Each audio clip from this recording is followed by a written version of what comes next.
C next method is sorry on the job training में ही team training, उसके बाद शुरू होगा हाँ हमारा ऑफ द जॉब ट्रेनिंग, ठीक है। So what is team training, let us quickly see what is team training. नाम से ही समझ में आ रहा है, टीम बना दिया, टीम को एक टास्क दे दिया और पर्टिकुलर टास्क देने के बाद देख लिया कि उन्होंने प्रॉपर एफिशिएंटली जॉब परफॉर्म किया है कि नहीं किया है, तो इसे कहते हैं टीम ट्रेनिंग। मतलब टीम में जब आप आते हो तो कौन सी स्किल्स को आपको सीखने को मिलता है, ट्रेनिंग मिलती है। एक दूसरे को अंडरस्टैंडिंग, मतलब एक दूसरे के साथ अंडरस्टैंडिंग बढ़ती है, कोऑपरेशन बढ़ता है, इंटरेक्शन बढ़ता है, ठीक है। अगर किसी एक एम्प्लॉय में अच्छे स्किल्स है तो वो आपको सीखने को मिलते हैं उसी पर्टिकुलर टीम में काम करने से। क्यों? क्योंकि उनके साथ साथ आप काम कर रहे हैं ना, so you get to know how things are to be done, ठीक है, अगर आपको नहीं आते हैं तो, ठीक है ना। और ये बहुत रीजनेबल मेथड होता है, मतलब कोई खर्चा नहीं करना है इसमें। आपने टीम बना दिया, ठीक है, टीम बनाने से आपको जो ऑलरेडी जो एम्प्लॉयज थे आपकी कंपनी में उनको आपने नए लोगों के साथ जोड़ दिया, तो अब जो ऑलरेडी एम्प्लॉयड हैं वो नए लोगों को टीम में सिखा रहे हैं। So it does not, I mean you don't have to incur a separate cost, ठीक है। इसके लिए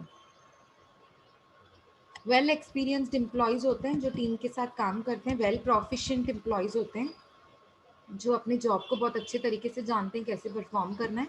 और अगर उनके साथ कुछ न्यू लोगों को टीम में डाल दिया तो वो लोग भी सीख जाते हैं, ट्रेनिंग ले लेते हैं, ठीक है। सो ये होता है आपका टीम ट्रेनिंग। अब आते हैं off the job training methods पे। We will do it little fast because ये अभी इजी है, कोई टफ नहीं है इसलिए। अभी ऑफ द जॉब ट्रेनिंग क्या होता है, मतलब जॉब के टाइम पे नहीं, जब आप जॉब कर रहे हैं तब नहीं, उसके अलग से आपको ट्रेनिंग दी जाएगी, जैसे लेक्चर मेथड। अब आप जब जॉब कर रहे हैं तभी मैं लेक्चर दूंगी तो काम चलेगा, जब आप एग्जाम लिख रहे हैं तब मैं लेक्चर दूंगी तब काम चलेगा? नहीं, अभी तो आप एग्जाम लिख रहे हैं ना, आप थोड़ी नहीं कुछ मैं आपको लेक्चर दे सकती हूँ, कुछ सिखा सकती हूँ, मैं आपको प्रिपेयर कर सकती हूँ, नहीं। समझ में आ रहा है? So how will I teach you? Through a lecture method, मैं समझा के आपको बताऊंगी, बट वो समझाना तो मुझे आपको अलग से सेपरेटली पड़ेगा ना, आप जॉब करते करते लेक्चर नहीं सुन सकते ना, ठीक है। सो लेक्चर मेथड, उसके कुछ डिसएडवांटेजेस भी होते हैं, वो थियोरिटिकल होता है तो थोड़ा बोरिंग लगता है, ठीक है। और क्वेश्चन आंसर सेशंस थोड़े हम इसमें ओवरकम कर सकते हैं at the end off the lecture, so that is also a type of limitation. Advantages भी कुछ होते हैं, लेक्चर मेथड पॉसिबल है, बहुत ईजी है, लार्ज नंबर ऑफ ट्रेनिंग्स को एक साथ आपने ट्रेनिंग दे दिया, सो सिंपल मेथड है और ज़्यादा एक्सपेंसिव नहीं है। लार्ज ट्रेनर्स को एक साथ, सॉरी लार्ज ट्रेनिंग्स को एक साथ आपने ट्रेनिंग दे दी, ठीक है। तो ये आपका एडवांटेज है। डिसएडवांटेज ये भी हो सकता है कि जो स्पेशलाइज्ड नॉलेज है उसका आप लेक्चर मेथड लार्ज ऑडियंस में नहीं दे सकते हो, ठीक है। कभी कभी स्पेशलाइजेशन के लिए आपको छोटे छोटे सेशंस रखने पड़ते हैं, लेक्चर मेथड काम नहीं करता उसमें, so at times it becomes disadvantage. Next conferences, आपको नाम से ही समझ में आ रहा है, बड़ी सी कॉन्फ्रेंस रख दी मैंने, नंबर ऑफ ट्रेनीज को बुला लिया, हाँ, लेकिन इसमें क्या होता है, नंबर ऑफ ट्रेनीज होता है ना, लेक्चर मेथड की कंपैरिजन से थोड़े कम होते हैं, कम number of people here are very less, small, ठीक है। सो आपका जो पार्टिसिपेशन है वो एनकरेजमेंट की, उसकी एनकरेजमेंट होती है, मतलब employees are encourage to participate, तो इसीलिए टू वे कम्युनिकेशन होता है, ये एक एडवांटेज भी है हमारा। So conference method permits the participants to pool your ideas together, आप अपनी आइडियाज भी लेके आ सकते हो उसमें, डिस्कस द प्रॉब्लम, एक प्रॉब्लम के कितने अल्टरनेटिव सॉल्यूशंस हो सकते हैं वो डिस्कस कर सकते हैं, एक्सप्रेस देमसेल्व्स कि मेरी आइडिया ये है वो बता सकते हो, become aware of the opinion of others, क्योंकि दूसरे लोग भी बोल रहे हैं तो आपको न्यू आइडियाज आपको उनकी भी पता लग सकती हैं, आस्क क्वेश्चंस, कभी कुछ नहीं समझ में आए तो क्वेश्चंस पूछ सकते हैं, सीक क्लैरिफिकेशन, कि आप अगर आपको डिटेल में इंफॉर्मेशन चाहिए एक पर्टिकुलर प्रॉब्लम पे तो कॉन्फ्रेंस के जरिए वो भी हो सकता है, ठीक है। नेक्स्ट केस स्टडी, अब आपको पता है केस स्टडी क्या होता है, केस स्टडी क्या होता है, एक पर्टिकुलर जो जो फ्यूचर में आने वाला केस है, जैसे जीएसटी आने वाला है तो उस पर क्या बिजनेस में इम्पैक्ट पड़ेगा, ठीक है, जो रियल लाइफ सिचुएशंस है उसके ऊपर केस स्टडी बनाया जाता है। केस स्टडी मतलब प्रॉब्लम को सॉल्व करने का एक तरीका होता है, एक सिस्टमैटिक डिस्कशन यहाँ पे, सिस्टमैटिक डिस्कशन टेक्स प्लेस, जिसमें आप उस प्रॉब्लम पे डिस्कस कर रहे हो जो प्रॉब्लम को आप सॉल्व करना चाहते हो, जो प्रॉब्लम सॉल्व हो जाने के बाद जॉब को एफिशिएंटली परफॉर्म कर पाएंगे।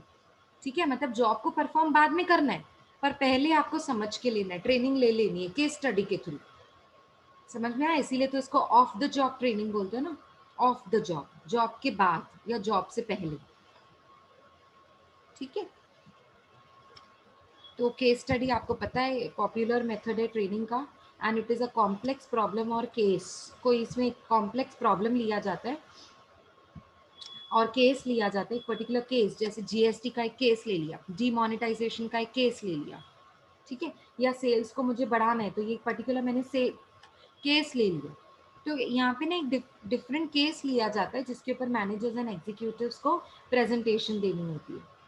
तो उनके साथ साथ जो काम कर रहे हैं, उनके साथ टीम मेंबर्स जो काम कर रहे हैं, उनको भी सीखने को मिलता है कि कैसे प्रेजेंट किया जाता है केस को, कैसे उस पर्टिकुलर केस के बारे में स्टडी करनी चाहिए, कैसे इंफॉर्मेशन लेनी चाहिए, कैसे उस अप्रोच को सॉल्व करना चाहिए प्रॉब्लम को।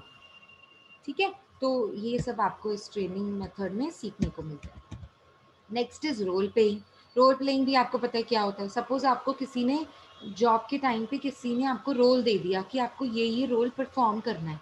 आप जॉब के टाइम पे तो नहीं कर सकते हो ना, वो तो जॉब के बाद ही हो सकता है। आपका परफॉर्मेंस चेक करने के लिए आपको रोल प्लेइंग दिया जाता है, so that we can check how you perform. तो जब आप एक्चुअली जॉब पे जाओगे तब कैसे परफॉर्म करोगे, तो ये जॉब से पहले सिखाया जाता है। ये एक मेथड है कि कैसे हम अपने रोल को परफॉर्म कर सकते हैं, उसको चेक करने का। ठीक है, the primary objective of role playing is to teach the participants empathy. Empathy means trying to understand somebody else, trying to be in somebody else shoes, बोलते हैं ना, ऐसा वो प्रॉवर्ब है इंग्लिश में, try to be in my shoes, only then you will be able to know what my situation is. आप मेरी जगह पे रहकर तो देखिए, तब आपको पता चलेगा कि मैं कौन से प्रॉब्लम्स को फेस कर रही हूँ, ऐसा बोलते हैं ना हम। तो एम्पथी बोलते हैं उसे, empathy. So empathy is trying to understand other people, trying to appreciate others views, उनकी प्रॉब्लम्स को देखकर उनके उनके डिसीजंस को सोचते हुए उनको अप्रिशिएट करना, उनके पॉइंट ऑफ व्यू को समझना, उसे कहते हैं एम्पथी। मतलब सिर्फ अपने आप को इम्पोर्टेंस नहीं देना, आप दूसरों के बारे में सोचकर फिर आंसर देते हो, डिसीजंस मेक करते हो। ठीक है, समझ आ रहा है, क्लियर हो रहा है रोल प्लेइंग में क्या होता है। So role playing is for an example they may ask to imagine themselves to be a boss. मैंने आपको बोल दिया कि अगर सपोज आप इस पर्टिकुलर डिपार्टमेंट के हेड हो, who must discuss a poor performance appraisal, मतलब सब आपको काम क्या करना है कि एम्प्लॉयज का परफॉर्मेंस अच्छा क्यों नहीं है, poor performance appraisal with the subordinate. तो आप कैसे करोगे ये पर्टिकुलर काम, आप कैसे करोगे कि आपके सबऑर्डिनेट के साथ आपका जो पुअर परफॉर्मेंस है वो आप कैसे मैच करने की कोशिश करोगे, क्या ऐसी डिसीजंस मेक करोगे so that their performance level improves. ठीक है, ऐसा क्या रोल प्ले करोगे आप। So you need to show them, you need to give them their idea, give them your ideas, your views, so that they also understand कि आपका job जो है आप कैसे आगे चल के परफॉर्म करने वाले हो। So that is known as role playing. Role playing भी कुछ स्पेसिफिक एरियाज में यूज होता है, जैसे इंटरव्यूइंग, किसी का इंटरव्यू ले रहे हो आप, मतलब इंटरव्यूइंग की प्लेस पे आपको बिठा दिया, अब कह दिया चलो पूछो क्वेश्चंस, आप अगर इंटरव्यूअर हो तो कैसे कैसे क्वेश्चंस पूछोगे, आपको रोल परफॉर्म करने के लिए दे दिया। अगर आप इंटरव्यू ही हो तो क्या क्या आंसर्स, आप कैसे कैसे आंसर्स दोगे। काउंसलिंग, अगर आपको काउंसलिंग में बिठा दिया तो आप कैसे परफॉर्म करोगे।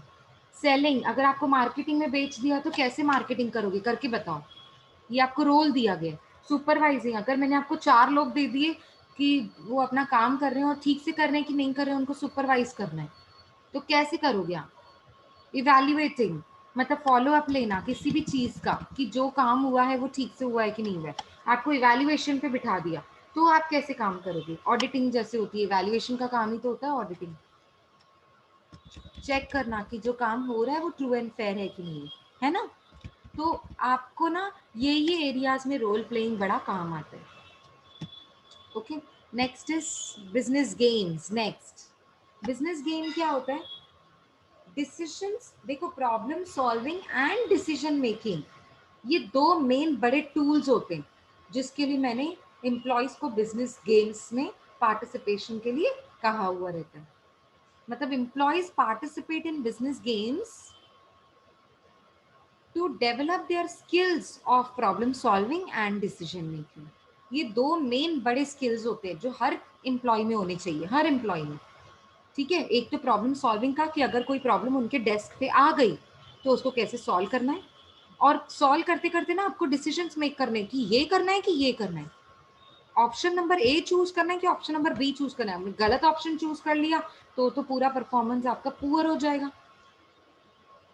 सो if you want to succeed you need to make better decisions, good decisions, जो सारी कंपनी के लिए अच्छा हो। ठीक है, और डिसीजन तो कंपनी के हर डिपार्टमेंट में लेने होते हैं, finance, sales, production, advertisement and inventory, personal, HR department. ठीक है, कंपनी की जो रियल सिचुएशन आ गई उसमें आपको डिसीजन मेक करना है एट एवरी स्टेप। तो हाँ, पूरा काम तो मैनेजर्स के ऊपर नहीं डाल सकते ना, सो इसीलिए एम्प्लॉयज को सिखाना पड़ता है। तो सिखाने के लिए हम बिजनेस गेम्स रख देते हैं। बिजनेस गेम्स बहुत तरीके की होती हैं, उन्हीं गेम्स में एम्प्लॉयज पार्टिसिपेट करते हैं जिसमें प्रैक्टिकली सीखते हैं वो कि इस पर्टिकुलर प्रॉब्लम में आ जाने के बाद मैं ये प्रॉब्लम को कैसे सॉल्व करूं।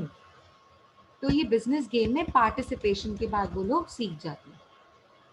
ठीक है, लेकिन हाँ इसमें ना आपको इंस्ट्रक्टर्स की ट्रेनिंग दी जाती है। मतलब इंस्ट्रक्टर्स होते हैं जो आपको बताते हैं कि अच्छा यहाँ पे आप गलती कर रहे हो, सो माइंड वेल, यहाँ ये गलती हो गई तो ये बहुत बड़ा कंपनी का नुकसान हो सकता है। गेम है, रियल सिचुएशन नहीं है, बट यस उसी गेम के जरिए हम रियल सिचुएशंस पे काम करने वाले हैं। समझो आपको सेल्स बढ़ाना है, ये आपको एक गेम दे दी। ठीक है, किस कंपनी की सेल्स कैसे बढ़ाई जाए, ये एक सिचुएशन दे दी। अब इस सिचुएशन पे you have to play the game for making decisions, for solving your problems and so on. ठीक है, तो टीम बनाई जाती है, टीम में टीम के साथ आपको काम करना है, ये गेम को प्ले करना है। एंड देन आपको जो इंस्ट्रक्टर्स होते हैं वो बताते हैं कि इवैल्यूएशन करते हैं आपके ऊपर कि ये आपने सही किया, ये आपने सही नहीं किया, ये डिसीजन बराबर लिया था, ये एक्शन ठीक नहीं था, इस टाइम पे ये पर्टिकुलर एक्शन ठीक नहीं था कंपनी के लिए। ठीक है, समझ में आया? सो ये था हमारा, जस्ट अ मिनट, क्या बोलते हैं, बिजनेस गेम्स। ठीक है, next is training in universities. अब ये तो बहुत इसमें बहुत प्लानिंग चाहिए, ट्रिमेंडस इंफ्रास्ट्रक्चर चाहिए, ट्रेन्ड एक्सपर्ट्स चाहिए। जब आप यूनिवर्सिटी में ट्रेन कर रहे हैं तो आपको बहुत बड़े बड़े एक्सपर्ट्स चाहिए, इंफ्रास्ट्रक्चर मतलब प्लेस भी ज़्यादा बड़ी होनी चाहिए, और प्लानिंग के साथ कर सकते हैं। मतलब विदाउट प्लानिंग आप इसको एग्जीक्यूट नहीं कर सकते, क्योंकि अगर यूनिवर्सिटीज़ में आप ट्रेन कर रहे हैं तो डेफिनेटली इतना तो पता होता है कि लार्ज नंबर ऑफ ऑडियंस को हम एक साथ एड्रेस कर रहे हैं और ट्रेनिंग दे रहे हैं। ठीक है, ये बड़े बड़े जो कंपनीज होते हैं ना, देखो बड़ी बड़ी कंपनीज होते हैं वो ना ट्रेनिंग सेशन रख देते हैं, तो बड़े बड़े एक्सपर्ट्स को बुलाते हैं वो लोग कि कैसे कम्युनिकेशन स्किल्स बढ़ाई जाए, मेरे एम्प्लॉयज को ट्रेन करो। तो बड़े लेवल पे, लार्ज स्केल पे। ठीक है उसे कहते हैं training in universities. Next is in basket method. In basket method क्या होता है? In this method of trainee is placed, जिसको ट्रेनिंग मिल रही है, trainee is placed in a simulated situation. मतलब आपको एक बास्केट में डाल दिया और अब आपको बोला जा रहा है कि अब इसमें से खुद ही निकलो। एक पर्टिकुलर पैक बास्केट में डाल दिया आपको, अब आपको एक्सपेक्ट किया जा रहा है कि आपको कोई मदद नहीं मिलेगी, आप इसमें से खुद ही निकल जाइए। कैसे निकलोगे? आप हाथ पैर मारकर, या कपड़े का बॉक्स होगा तो उसे तोड़कर, फाड़कर, टीयर करके। So something, some ideas you have to use out. सो while using those ideas you will also encounter some problems, so आप प्रॉब्लम सॉल्विंग स्किल्स सीख जाओगे। डिसीजन मेकिंग स्किल्स सीख जाओगे, हाउ टू रिपोर्ट समबडी वो सीख जाओगे, how to get out of a situation वो सीख जाएंगे। ठीक है, सो इस केस में आपको फीडबैक भी दिया जाता है कि आपको ये एक्शन ये टाइम पे लेना चाहिए था, इन बास्केट मेथड। ठीक है, देखो लिखा भी हुआ है, आपको एक सिमुलेटेड सिचुएशन में डाल दिया जाता है, where is given a basket full of items like encountering or up for jobs such as letter reports, memorandum, notes and other related material। आपको पूरा ये बास्केट भर के दे दिया। अब आपको बोला गया कि ये लेटर्स को, रिपोर्ट्स को एनालाइज करके मुझे प्रेजेंटेशन दे दो। मुझे बताओ इसको कैसे हम ठीक कर सकते हैं अगर कोई मिस्टेक है तो। इन बास्केट मेथड बोलते हैं इसे, कि आप अगर पर्टिकुलर इस बास्केट में होते, इस पर्टिकुलर डिपार्टमेंट में होते, इस पर्टिकुलर एरिया में काम कर रहे होते, तो इस पर्टिकुलर रिपोर्ट को एनालाइज कैसे करते, इस पर्टिकुलर फाइनेंशियल स्टेटमेंट को कैसे एनालाइज करते, कैसे इस पर्टिकुलर लेटर को स्टडी करते, इस लेटर के ऊपर कैसे डिसीजंस मेक करते। सो इन बास्केट मेथड ये होता है, इन बास्केट मेथड। नेक्स्ट होता है सेंसिटिविटी ट्रेनिंग। बहुत इंपॉर्टेंट है ये, बहुत बहुत कंपनीज में ये यूज होता है। इसे कहते हैं T group training. T T for tiger. हाँ, यहाँ पे लिखा भी हुआ है देखो, टी ग्रुप ट्रेनिंग इसे रेफर किया जाता है। इसका दूसरा नाम होता है सेंसिटिविटी ट्रेनिंग, का नाम होता है टी ग्रुप ट्रेनिंग। अब ये ना लेबोरेटरी ट्रेनिंग होते हैं, मतलब ह्यूमन रिलेशंस के ऊपर काम किया जाता है कि कैसे मैं अगर 10 लोगों के साथ काम कर रही हूँ तो मैं अपने रिलेशंस उनके साथ, सबके साथ कैसे मैं अच्छे बनाऊं, कैसे दूसरे लोगों के पॉइंट ऑफ व्यूज को समझूं, पर्सनल रिलेशंस मेरे अच्छे बन जाएं, मेरे एम्प्लॉयज़ के साथ मेरे रिलेशंस अच्छे बन जाएं। बिहेवियर ऐसा ना हो कि अगर किसी ने कुछ गलत कर दिया तो ऑन द स्पॉट मैं उनके साथ ऐसा रिएक्ट करूं जो मेरे रिलेशंस को हार्मफुल सिचुएशन में लेकर जाए। तो सेंसिटिविटी ट्रेनिंग, सेंसिटिविटी मतलब ह्यूमन रिलेशंस ना बहुत सेंसिटिव होते हैं, ब्रेक जल्दी से हो सकते हैं। अगर आपने किसी को फटाक से सबके सामने डांट दिया ना तो वो कभी आपसे ठीक से बात नहीं करेगा और आगे चल के वो रिलेशन शायद कभी बन भी नहीं पाए। सो एक मैनेजर को अपने सारे एम्प्लॉयज के साथ कैसे बिहेव करना चाहिए, कैसे बात करनी चाहिए, उनके पॉइंट ऑफ व्यू को समझना चाहिए, है ना। तो उन्हें सेंसिटिव ट्रेनिंग दी जाती है। स्पेशली ये टॉप टॉप लेवल पे जो एम्प्लॉयज होते हैं ना या मैनेजर्स होते हैं, उनको ये ट्रेनिंग दी जाती है कि आप अपने के जो अंडर में हैं उनको उनको डीमोटिवेट ना करें, उन्हें स्ट्रेस ना दें और उन्हें अपना पावर ना दिखाएं। Take take them together and work together, ऐसी उनको ट्रेनिंग दी जाती है। इसीलिए इसका नाम रखा गया है सेंसिटिव ट्रेनिंग, कि किसी के फीलिंग्स को हर्ट करते हुए आपको काम नहीं करवाना किसी से। आया समझ में? Is it clear everybody?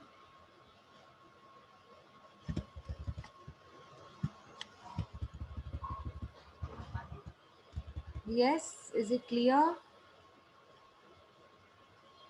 Come on tell me quickly. Okay, चलो अब नेक्स्ट देखो वाइल्डरनेस ट्रेनिंग। वाइल्डरनेस ट्रेनिंग का मतलब क्या होता है, जो रिसेंट डेवलपमेंट्स हुई है ना उनके ऊपर आप ट्रेनिंग देते हो। जैसे काम करने का तरीका, अगर जीएसटी आ गया तो ठीक है, ये अभी रिसेंट डेवलपमेंट हुई ना, तो उसके बाद मेरे एम्प्लॉयज को कैसे काम करना चाहिए। The objective of such programme is to foster individual growth, मतलब इंडिविजुअल्स की ग्रोथ बढ़ाना, डेवलपमेंट देना उनको, उनका सेल्फ कॉन्फिडेंस बढ़ाना। मतलब अब तो मुझे ये सॉफ्टवेयर चलाने नहीं आता है, मतलब अब मुझे जॉब छोड़ना पड़ेगा, ओ गॉड। तो मेरे अंदर वो कॉन्फिडेंस क्रिएट करना, इंक्रीज करना, उसे कहते हैं वाइल्डरनेस ट्रेनिंग। रिस्क टेकिंग की कोई बात नहीं, अब न्यू सॉफ्टवेयर आ गया, कोई बात नहीं, टेंशन नहीं लेने की जरूरत है, हम आपको ट्रेनिंग देंगे, न्यू सॉफ्टवेयर सिखाएंगे आपको। रिस्क लिया हमने, कंपनी ने बहुत बड़ा रिस्क लिया है, ठीक है, तो वो अपने एम्प्लॉयज को ट्रेन करके आप साथ साथ उनको लेकर अपना मतलब डेवलपमेंट कर सकते हैं। And build leadership and team work skills, मतलब लोगों में ये सारे स्किल्स डालना, उसे कहते हैं wilderness training.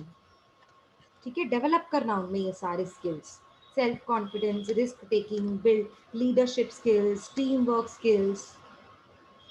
In most wilderness programs, the learning takes place in wilderness area, such as wilderness जैसे challenging जो टास्क होते हैं ना, challenging जैसे रिवर राफ्टिंग, रिवर राफ्टिंग बहुत चैलेंजिंग टास्क होता है, माउंट क्लाइंबिंग जैसे जिसको ट्रैकिंग बोलते हो आप, स्केलिंग ऑब्स्टेकल्स, मतलब जैसे अगर मैंने यहाँ से यहाँ तक पहुँचना है तो अगर कोई ऑब्स्टेकल्स हैं तो रिमूव करते हुए मुझे पहुँचना है, या फिर कार रेसिंग, है ना, ऐसे प्रोग्राम में आपको ट्रेनिंग दी जाती है। ठीक है, थ्रू वाइल्डरनेस प्रोग्राम, नाम ही ऐसा है ना वाइल्डरनेस, जिसमें चैलेंजेस होते हैं बहुत। Through wilderness programmes enjoy considerably popularity, मतलब ये जो वाइल्डरनेस प्रोग्राम, सॉरी, दो wilderness programmes enjoy considerable popularity, their effectiveness is yet to be determined। मतलब कभी कभी इसका इफेक्टिवनेस जितना मुझे चाहिए होता है, इफेक्टिव मेरा एम्प्लॉय बन जाए, उतना शायद कभी बन नहीं पाता। ठीक है, मतलब we need to work very hard for an employee to learn all those skills। ठीक है, कभी कभी डर में वो पीछे ही हट जाते, सेल्फ कॉन्फिडेंस क्रिएट नहीं कर पाते। ठीक है, और ज्यादातर इसमें ना आउटडोर एक्सपीरियंसेस होते हैं, मतलब कंपनी के अंदर नहीं, कंपनी के बाहर, जैसे river rafting is outside, an outside activity. To improve your performance आपको आउटडोर एक्सपीरियंसेस दिए जाते हैं कि चलो मार्केट में फील्ड विजिट करके आते हैं। हमको समझना है ना कि रूरल एरियाज की क्या प्रॉब्लम है, चलो वाकई में रूरल एरियाज में जाकर हम ये विजिट करके आएंगे और प्रॉब्लम्स को निकाल कर आएंगे। ठीक है, तो इसे कहते हैं वाइल्डरनेस, क्या बोल सकते हैं, ट्रेनिंग। ये हमने ऑलरेडी लास्ट हो गया हमारा, हाँ, on the job and off the job. अब हमारा नेक्स्ट पॉइंट है requisites of sound training programme. ये हमने उस दिन किया था कि कौन कौन सी ऐसे रिक्वायरमेंट्स हैं, फैक्टर्स हैं जिनके ऊपर मुझे ध्यान देना पड़ता है अगर मैं ट्रेनिंग प्रोग्राम कंडक्ट कर रही हूँ तो। अब नेक्स्ट है हमारा कस्टमर रिलेशनशिप मैनेजमेंट। आपको पता ही क्या होता है सीआरएम। सीआरएम क्यों कंडक्ट किया जाता है? कस्टमर के साथ जो रिलेशनशिप्स हैं वो मेरे अच्छे हो, इसके लिए ये ऐसा माना जाता है ना, कस्टमर्स जो है वो आपके किंग हैं। वो बोलते हैं ना बिजनेस के किंग होते हैं, अगर कस्टमर नहीं है तो मतलब बिजनेस नहीं है। तो there is a stiff competition between between suppose there are 3-4 companies, उनके बीच में स्टिफ कॉम्पिटिशन है। तो उस कंपटीशन को हम क्यों क्यों कंपटीशन मानते हैं? Because we have a customer in between, क्योंकि हमारे कस्टमर्स हैं जिनसे मुझे डील करना है। सो so because of this competition customers plays a very important role। ठीक है, तो कस्टमर्स के लिए ये एक अलग डिपार्टमेंट क्रिएट किया गया जिसे कहते हैं कस्टमर रिलेशनशिप मैनेजमेंट। ठीक है, इनके लिए ना आपको कंपनीज में मतलब जैसे अलग अलग स्कीम्स बनाते हो आप, प्रोडक्ट्स उनके लिए आप वेराइड प्रोडक्ट्स अवेलेबल करके देते हो, at what time they need what type of product वो अवेलेबल करके देते हो, सो दैट वो आपकी कंपनी को छोड़ के कॉम्पिटिटर्स के पास ना चले जाएं। राइट, वो financial new financial services, innovative financial services आप देते हैं उन्हें, इनोवेटिव प्रोडक्ट्स देते हैं, so that those customers don't leave you, वो लॉयल कस्टमर्स बने रहें आपके साथ। ठीक है, तो ये मेन उनका रोल होता है कस्टमर रिलेशनशिप मैनेजमेंट का। अब उसे ना डिफाइन किया गया यहाँ पे, देखो कस्टमर रिलेशनशिप मैनेजमेंट में भी डिफाइंड है finding, getting and retaining customers. पहले तो कस्टमर्स ढूंढना, ठीक है, उन्हें उन्हें लेकर आना आपकी कंपनी में और उन्हें मेंटेन करके रखना, मतलब वो छोड़ के ना जाएं आपको। Build a long lasting customer relationship, वो कब हो सकता है? जब आप ट्रस्ट वर्दी होंगे, जब आप जैसा कस्टमर को प्रोडक्ट चाहिए वैसी फिनेंशियल सर्विस चाहिए और वैसी बिल्कुल दे रहे हैं। मेथोडोलॉजीज यूज कर रहे हैं, software and internet capabilities that help an enterprise manage customer relationship in an organized way. मतलब आपके पास ऐसे सॉफ्टवेयर हैं, ऐसे ऐसे मेथड्स हैं जिससे कंपनी आपका जो कस्टमर रिलेशनशिप है उसे स्ट्रॉन्ग कर रही है। ठीक है, gaining trust of the customers. कब ट्रस्ट मीट कर सकते हो आप कस्टमर्स का? जब आप उनकी सारी नीड्स को सेटिस्फाई करेंगे। ठीक है, अब ऐसे ही बैंकिंग एंड इंश्योरेंस में भी सीआरएम होता है क्या? बिल्कुल होता है। Major trust of CRM in banks is customer identification. मतलब थ्रस्ट क्या होता है? मेजर ट्रस्ट क्या होता है? ट्रस्ट मतलब सीआरएम करने के लिए आपको क्या क्या करना पड़ेगा, इसके बिना काम नहीं चलेगा, मेजर ट्रस्ट है वो, इसके बिना सीआरएम हो ही नहीं सकता बैंकिंग एंड इंश्योरेंस में। तो पहला होता है कस्टमर आइडेंटिफिकेशन, मतलब पहले आप पहचान लो कौन से टाइप ऑफ कस्टमर्स हैं जो आपके कंपनी में टिक सकते हैं, जो आपके फाइनेंशियल सर्विसेज को लेने के लिए रेडी हो सकते हैं। फिर कस्टमर एक्विजिशन, फिर कस्टमर को ले आओ, मोटिवेट करो कि आप मेरे कस्टमर बनो। उसके बाद कस्टमर रिटेंशन, मतलब कस्टमर को रोकने के लिए आप उनको new new innovative financial services देते हो। और उसके बाद कस्टमर सेटिस्फेक्शन एंड डिलाइट, मतलब जब जब आप उनको न्यू इनोवेटिव फाइनेंशियल सर्विसेज देंगे उनके डिजायर्ड लेवल के हिसाब से, तो कस्टमर सेटिस्फाइड होंगे और डिलाइट मतलब खुश हो जाएंगे, and they will be always with you. ठीक है, तो इसे कहते हैं customer relationship. In banking and insurance का जो मेजर थ्रस्ट होता है ना, वो ये 4 पार्ट्स में डिवाइड होता है। अब customer training, customer relationship management जो इतना बड़ा डिपार्टमेंट है, तो इसमें भी तो एम्प्लॉयज चाहिए, आपको टीम चाहिए, तो उन टीम को ट्रेनिंग देनी पड़ती है, वो एम्प्लॉयज को ट्रेनिंग देनी पड़ती है। उसे फॉलोइंग 3 मेजर स्टेप्स में डिवाइड कर दिया गया। पहले अंडरस्टैंडिंग द ऑर्गेनाइजेशनल इन्वायरमेंट, कि कौन से टाइप ऑफ प्रोडक्ट्स हैं, सर्विसेज हैं, कस्टमर के ट्रांजैक्शन है, कस्टमर का इंटरफेस है, कैसे उसको डील किया जाएगा। तो उसको 2 पार्ट्स में डिवाइड किया गया, customer interface and customer transaction. कि कस्टमर इंटरफेस मतलब जो कस्टमर को चाहिए इंटरफेस, जो ऑफर्स हम उन्हें देने वाले हैं, एंड ट्रांजैक्शन मतलब उन्होंने कौन कौन से प्रोडक्ट्स खरीदे और उन्होंने कैसे रिएक्ट किया, खुश हुए वो नहीं हुए, अपसेट तो नहीं हो गए मेरे इस फाइनेंशियल सर्विस से, ग्राइवेंसेस बढ़ तो नहीं गए, कंप्लेन्स बढ़ तो नहीं गई, बैड इंप्रेशन तो क्रिएट नहीं हो गया। So you need to check. Interface के बाद आता है ट्रांजैक्शन। समझ आई, 2 पार्ट में डिवाइड कर दिया अंडरस्टैंडिंग द ऑर्गेनाइजेशनल इन्वायरमेंट को। तो पहले आप एम्प्लॉयज को ट्रेन करोगे कि ऑर्गेनाइजेशन के इन्वायरमेंट को आप कस्टमर के पॉइंट ऑफ व्यू से समझिए। Next, understanding the organisational products. अब कस्टमर के पॉइंट ऑफ व्यू को तो समझ गए, अब प्रोडक्ट्स को देखो, कौन सी तरीके के प्रोडक्ट्स और कौन से तरीके की सर्विसेज आप ऑफर कर रहे हो, उसके बारे में पूरा नॉलेज ले लो, थरो नॉलेज, कि कल को आपके कस्टमर्स आपको कंप्लेन कर रहे हैं और आपको पता ही नहीं प्रोडक्ट में ये प्रॉब्लम भी हो सकती है।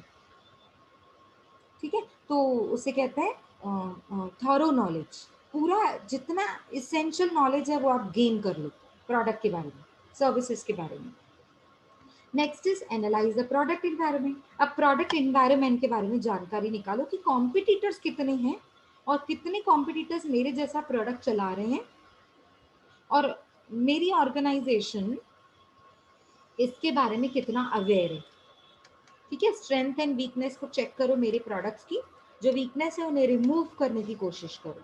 So that is the third step, that is known as analyse the product environment. क्योंकि देखो सबसे पहला स्टेप यही तो है ना, कि पहले कस्टमर्स के बारे में जान लो, उनको क्या चाहिए, फिर वैसे प्रोडक्ट को आप उस पूरे प्रोडक्ट की जानकारी ले लो, फिर उस प्रोडक्ट पे काम करो, चेक करो how many competitors are there, what is my strength and weakness. ठीक है, सो जो वीकनेस है उसे रिमूव करने का काम। So all this will come later, but पहले तो कस्टमर ना, so you need to know about your customer is the first step. So CRM training involves 3 important steps. First, understanding organizational environment, understanding organizational products, and last, analyze the product environment. ये था आपका CRM and CRM in banking and insurance. ठीक है, next आता है आपका sexual harassment in training. Now what do you mean by sexual harassment, specially women के साथ होता है। ठीक है, सेक्सुअली हरासमेंट की जाती है, मतलब जैसे अगर अगर आप किसी मेल डोमिनेटिंग कंपनी है, मेल डोमिनेटिंग कंपनी मतलब जहाँ ज़्यादा से ज़्यादा मेल्स काम कर रहे हैं, तो अगर वहाँ पे कोई फीमेल आ गई तो आपको, आप जानते हो कैसे सेक्सुअली हरासमेंट किया जाता है उन्हें, अपने फेवर में लेना, वर्बली और फिजिकली भी हो सकता है। वर्बली मतलब बोल के, बैड वर्ड्स यूज करके, फिजिकली भी हो सकता है। ठीक है, when submission to or rejection of this conduct explicitly or implicitly affects an individual's employment। तो अगर कोई कोई फीमेल इसे अनकंफर्टेबल हो जाए तो उसके एम्प्लॉयमेंट पे अफेक्ट होता है, या अपने बॉस का जो बोला हुआ नहीं माने तो उसके एम्प्लॉयमेंट पे अफेक्ट हो सकता है। अनरीजनेबल इंटरफेरेंस, ठीक है, with an individuals work performance, ये सारी प्रॉब्लम्स हैं जो सेक्सुअल हरासमेंट के टाइम पे एक फीमेल को फेस करनी पड़ती है। क्रिएट्स एन इंटीमिडेटिंग हॉस्टाइल और ऑफेंसिव वर्क एनवायरनमेंट। अब आप, आई होप आपको समझ में आ रहा है, क्योंकि इसके डिटेल में हम इतना नहीं जा सकते हैं, बट ऐसी सिचुएशन क्रिएट कर देना जिसमें एक फीमेल अनकंफर्टेबल हो जाती है and she can not perform her job effectively. ठीक है, अभी क्यों होते हैं, मतलब आप अगर देखोगे ना रीजंस, रिसर्च की गई है इसके ऊपर, sexual harassment has revealed the following. Power, मतलब अगर मेल डोमिनेटिंग कंपनी है तो वहां पर ऑफ कोर्स ये सेक्सुअल हरासमेंट होता है। ओपिनियन डिफरेंस होता है तब भी सेक्सुअल हरासमेंट होता है, कि मेल का, जो सारे मेल्स हैं उनका एक अलग ही डिसीजन है और फीमेल्स का अलग है, ओपिनियन डिफरेंस। वुमेन विक्टिम्स, आपको पता है वुमेन विक्टिम्स हो जाती हैं सेक्सुअल हरासमेंट के। फिजिकल अट्रैक्टिवनेस, कोई अच्छा दिखने वाली, बहुत ज़्यादा ब्यूटीफुल लुकिंग है तो तब भी सेक्सुअल हरासमेंट पाया जाता है वर्क प्लेसेस पे। ठीक है, so training in areas of sexual harassment usually focuses on, अब लोगों को ट्रेनिंग दी जाती है इस पर्टिकुलर एरिया में। Teaching employees to be sensitive, मतलब पहले तो उनको सिखाया जाता है कि हमारे कंट्री के जो वैल्यूज हैं, जो पीपल वैल्यूज हैं, जो प्रेफरेंसेस हैं, उनके लिए आप सेंसिटिव हो जाओ, मतलब ऐसे ट्रीट ना करो वुमेन को, not to touch women, unnecessarily उनको हैंडशेक नहीं करना है। और बहुत सारी कंपनीज में देखो आप साइड हक करते हैं, सो वो नहीं करना है, ऐसी चीजें ना हो तो उन्हें पहले ही ट्रेन किया जाता है। ठीक है, if women is not comfortable तो आप उन्हें handshake and all वो ना करें। Making employees aware that there are broad cultural differences in the degrees to which physical contact between people is regarded as acceptable। अब बहुत सारे कंट्रीज देखो, अभी फॉरेन कंट्रीज में तो आप, अब हमारे यहाँ पे नमस्ते से काम चलता है, बट फॉरेन कंट्रीज में आप देखो नमस्ते नहीं कर सकते, आप उधर हैंडशेक करना पड़ता है। सो बहुत सारे ब्रॉड ब्रॉड, मतलब जैसे आउटसाइड कंट्रीज वेस्ट कल्चर को देखो यार, तो वो बहुत ब्रॉड नेचर के होते हैं। सो वहाँ पे आपने हैंडशेक नहीं किया तो उन्हें बुरा लग जाएगा। सो उन्हें ये ट्रेनिंग दी जाती है कि एम्प्लॉय और कल्चरल बैकग्राउंड को देखकर आप वैसे रिएक्ट कीजिए। You need to join the meeting again, so we are going to discuss the last part in the next meeting. अभी ज्वाइन कीजिए, ठीक है, less than 1 minute is pending, so please join once again. Okay, ma'am.